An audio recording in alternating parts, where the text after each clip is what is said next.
Well, hello my friends, what's going on today? We're gonna make roughly an 8-minute video.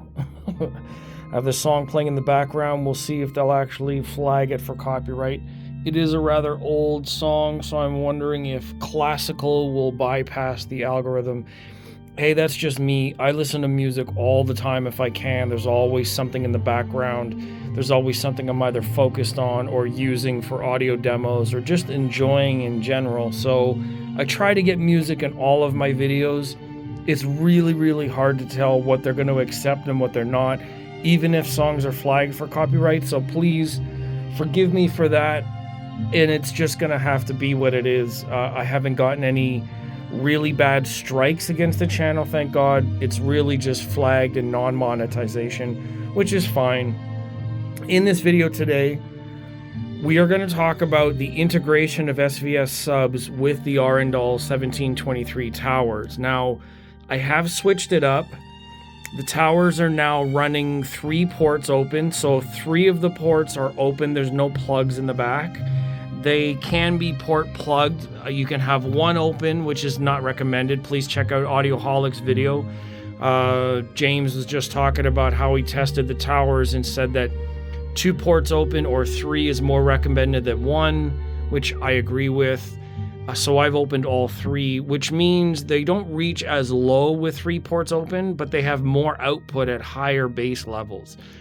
The subwoofers will take over below the tower's range, and then a little bit of a crossover. And I want to show you what I've done with the crossover points in the application.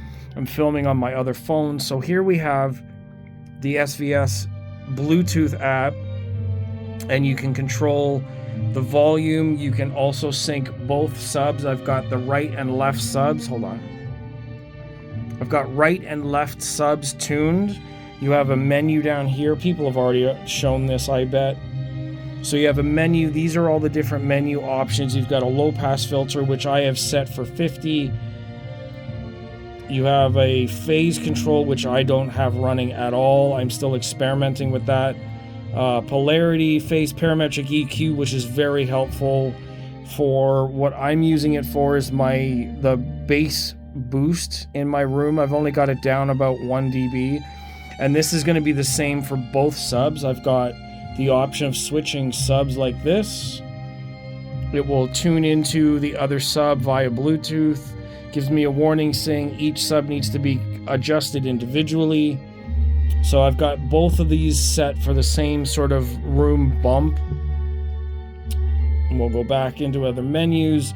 Room gain compensator. Now I don't have this on, but you can set it for some frequencies. Every room is going to be different, so you want to set it based on what your room is doing, not necessarily their presets.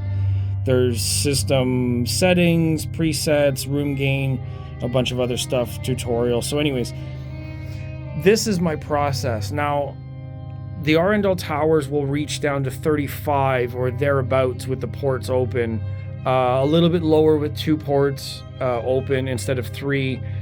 But overall, they still reach pretty low. Now, with my low pass set at 50 and a slope of 12,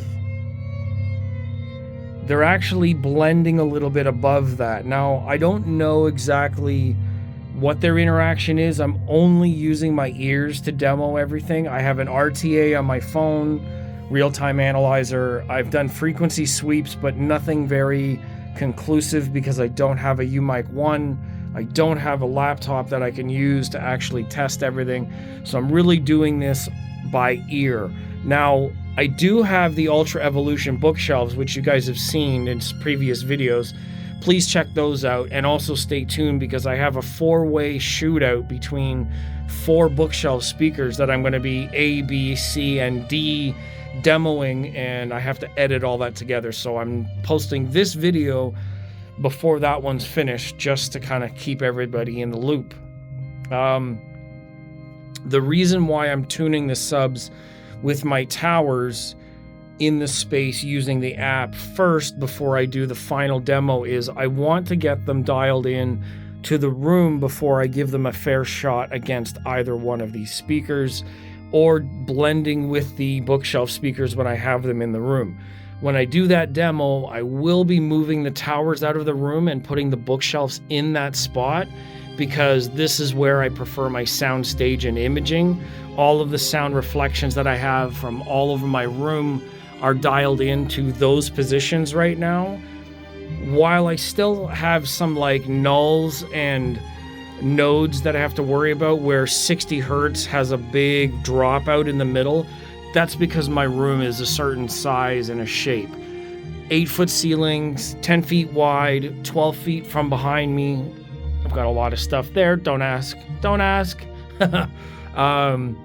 For whatever reason, I have this null point at 60 hertz. So the subs and the towers will play below that. They're low passed at 50. We did see that earlier.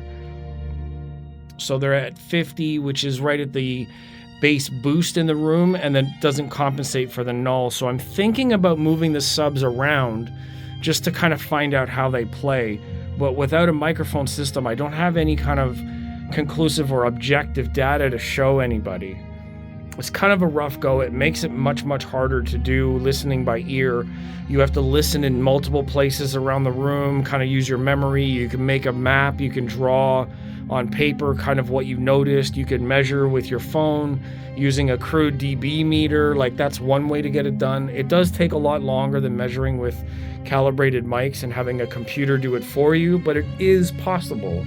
Now, each sub being tunable individually also means that I could flip the phase on one. I can put them in different positions rather than visually aesthetic. Like if I put one in the middle of the room and then one over here, or what's easier with the based on the cable lengths, my preamp is on this side. So I can put one sub there on the side of the room and another one in the middle of the room here. Maybe that would be better. And if we're talking about the best sound overall, it could be worth doing that and not worrying about what they look like visually. If the sound is right, could you live with it being asymmetrical? Could you live with the subs being in different positions? Now, symmetrically, we need the higher frequencies above that Schrodinger. I don't know that's the problem. That's the guy with the cat, right? Anyways, there's a frequency at which the transition period between the room and the room resonance and nulls, depending on the dimensions of your room, where the sound reflections have like very, very bad either complementary or destructive interference, right? At that point, above that, the sound imaging and shape is dependent on the symmetry of your speakers. Below that, you have a lot of problems with the room. So you use treatments to minimize them, or in my case, what I'm talking about is moving the subs around to different positions so that you can dial that in. It's a long process. It is entirely possible. You have to know a little bit more about math and the dimensions to get it right. But like I said, we're going to use this song as a background. As this song ends, I will transition to the end of the video. And I will just say thank you for joining me along the journey. And I hope that what I'm discussing and what I'm talking about is valuable to you in an inspiration way or an insight way, because dialing in your subs, even in a 2-channel system, if you don't have full range towers. Now, I like a lot of music that has low end EDM, some metal music, a lot of like orchestral or pipe organ. It adds an extra depth to what I'm listening to. So I love subs in a 2-channel system. And this is why integrating them with an app and other softwares, where my preamp, which is a Rotel, doesn't have a high pass and doesn't have any sub controls. So all of the sub controls are being taken care of in the application, with each sub having its own DSP control, and trying to do my best with positioning and adjusting the subs in the room. Now, I'm going to continue to listen for the rest of the day. I'm still dialing that in. The full demo between Arendal and SVS will be coming soon as I get these in and I break in the SVS, which are in my other room right now. You can check one of my other videos for that. Then I will bring that final demo. In the meantime, I am editing the 1, 2, 3, 4 models of Bookshelf with the subs as a comparison. So please look out for that. And happy Canada Day to those that it matters. To everybody else, please enjoy your week. 4th of July is coming. Be safe. Share your time with your loved ones, your friends. Reach out to people if you really need them. Honestly, none of us are alone. None of us are an island. You know, life gets really hard. You can always reach out to somebody. You can reach out to me on any video. Just leave me a comment. You can reach out to me on social medias, anywhere else, all on the same name. Please consider speaking with people about what's going on. We're really, truly not alone. Even if the ones that we want to be close are not close, someone is definitely there. So enjoy yourselves. Happy week. Enjoy 4th of July. Be safe. I will see all you guys in the future. I say guys generally, but I mean you folks, your people. I will see all of you in the future. Thanks for watching this one. Please leave a comment on anything I have said you want to know, and I will get back to you when I see you next time. Cool? All right. Thanks, guys. Thanks, people. Thanks, humans. And if your dogs are watching, thanks to your dogs. I'll see you all next time.